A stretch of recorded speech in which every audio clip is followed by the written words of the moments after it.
माझ्या दक्षिण मतदारसंघातल्या काही शहरातल्या लोकांच्या भावना ह्या लोकांनी कार्यकर्त्याकडे सादर केल्या आणि मध्यंतरीच्या काळामध्ये कार्यकर्ते माझ्याकडे आले किंवा नागरिक म्हणतात की काय काँग्रेसची लोक येत आहेत, प्रवेश देत आहेत, देऊ नये असं नागरिकांचं मत आहे.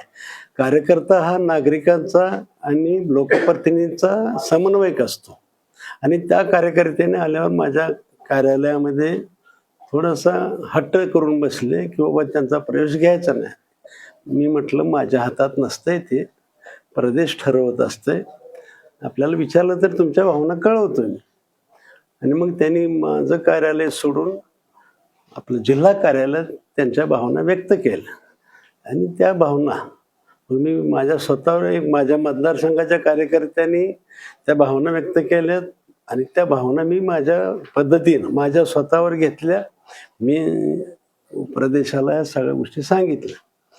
कालही मला ज्यावेळेस मुख्यमंत्र्यांनी विचारलं, मी म्हटलं आजही भावना त्याच आहेत नागरिकांच्या, कार्यकर्त्यांच्या. प्रवेश घ्यायला माझा कोणताही नकार नाही, कार्यकर्त्यांचाही नकार नाही. फक्त कार्यकर्त्यांची भावना आहे. तुम्हाला नेते लोकांच्या निवडणुका झालेल्या आहेत, खासदाराच्या निवडणुका झालेल्या आहेत, आमदारांच्या निवडणुका झालेल्या आहेत. आता आमच्या निवडणुकीला तुम्ही आमच्या बरोबर भागीदार का आणून देता? आमच्यात भागीदार करू नका. आणि म्हणून त्यांनी मी काल मुख्यमंत्री महोदयांनी सांगितलं आत्ताच करू नका साहेब, 2 महिन्यानंतर आम्ही सर्वजण कार्यकर्ते त्यांना कुणाला प्रवेश पाहिजे त्याला देतो म्हटलं होतं. बराच वेळ चर्चा झाल्यानंतर फोनवरती साहेब म्हटले की उद्या सकाळी रवींद्र चव्हाणला बोलून घे. मी आज सकाळी रवींद्र चव्हाण प्रदेशाध्यक्ष त्यांनाही विनंती केली. 1% मी परत रात्री मुख्यमंत्री महोदयांची चर्चा झाल्यावर कार्यकर्त्यांची बैठक घेतली. पण कार्यकर्ते म्हणतात की नागरिक अजिबात तयार नाहीत, नागरिकांनी स्वीकारलेलं नसताना आता घेऊ नका.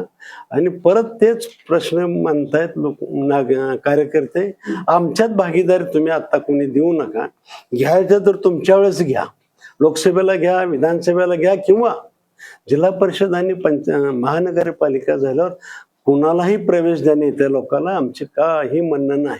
नसेल तर यावेळेस मग विधानसभे माननीय मुख्यमंत्री महोदयाने त्यांना कोणत्याही प्रकारचं तिकीट दिलं जाणार नाही असं मुख्यमंत्री म्हटलेत.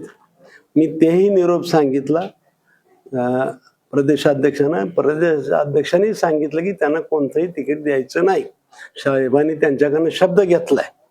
आणि मी म्हटलं मग तिकीट द्यायचं नसेल तर मग आज प्रवेश कशाला करता? पण मला असं वाटतं की तरी परंतु त्यांनी घेतलेला आहे. मी 1%चाही होकार दिलेला नाही. त्यांनी मी मला सांगितलं नाही. किंबहुना प्रदेशाध्यक्षांनी मला सांगितलं मी तुमचा परत एकदा निरोप मुख्यमंत्री महोदयांना कळवतो आणि परत तुम्हाला सांगतो काय झालंय. पण तोपर्यंत 1 तासाभरात तर तास 1.5 तासामध्ये साधारण मला तुमच्या मार्फत ह्या सगळ्या बातम्या कळालेल्या आहेत.